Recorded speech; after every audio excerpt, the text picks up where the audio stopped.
Rise చేశారు. అంటే 170 చట్టంకి విరోధంగా ఉంది అని ఆ మీటింగ్ సమావేశంలో రైజ్ చేయడం జరిగింది. అది వెంటనే ఆ రోజు మనం చేసిన మినిట్స్ అన్ని కూడా గౌరవ చీఫ్ సెక్రటరీ గారికి ఈ మీరు పెట్టిన అభిప్రాయాలన్నీ కూడా ప్రభుత్వ దృష్టికి తీసుకువెళ్ళడం జరిగింది. నేను కూడా ఈ లెటర్ మాత్రం కాకుండా పర్సనల్గా డిస్కస్ చేశాము.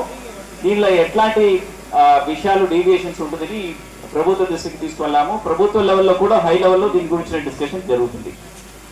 రెండవది, ఈ గిరిజనులు మీ అభిప్రాయం ఈ ప్రాజెక్టు వలన మన ప్రాంతానికి ఎట్లాంటి ఉపయోగం ఉంటుంది, మన గిరిజనులకి ఎట్లాంటి ఉపయోగం ఉంటుంది అని మీరు అడుగుతున్నప్పుడు అప్పుడు నాకు పూర్తి వివరాలు లేదు మీకు చెప్పడానికి. ఇక్కడ ఏమి ఉపయోగం ఉంటుంది, అన్నమదికి ఉపాధి వస్తుంది, దీనివలన మన రీజనల్ అభివృద్ధికి ఎలా ఉంటుంది అని అప్పుడు చెప్పలేకపోతున్నాను. ఎందుకంటే అది ఆ డీటెయిల్స్ అప్పుడు నా దగ్గర లేదు.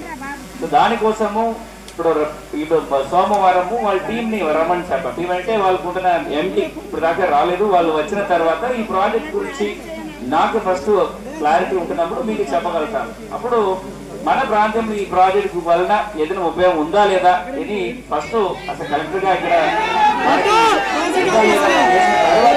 మనం అది ప్రభుత్వ దృష్టికి తీసుకోవడం జరుగుతుంది.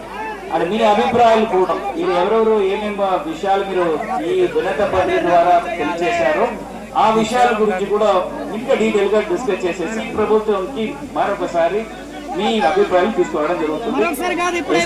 కానీ నేను కానీ ఇద్దరు కూడా మన ప్రాంతంలో మన గిరిజనుల వ్యక్తులు మీకుంటున్న రైతులు కానీ ఇక్కడ ఉంటున్న వాళ్ళు ఉన్న అభిప్రాయంను మీరు చెప్పిన మాట అలాగే మన ప్రభుత్వ దృష్టికి తీసుకువెళ్ళడం జరుగుతుంది. ఖచ్చితంగా త్వరలో దీని గురించిన ఒక మంచి ఆదేశం గవర్నమెంట్ నుంచి మనం ఎదురు చూడవచ్చు.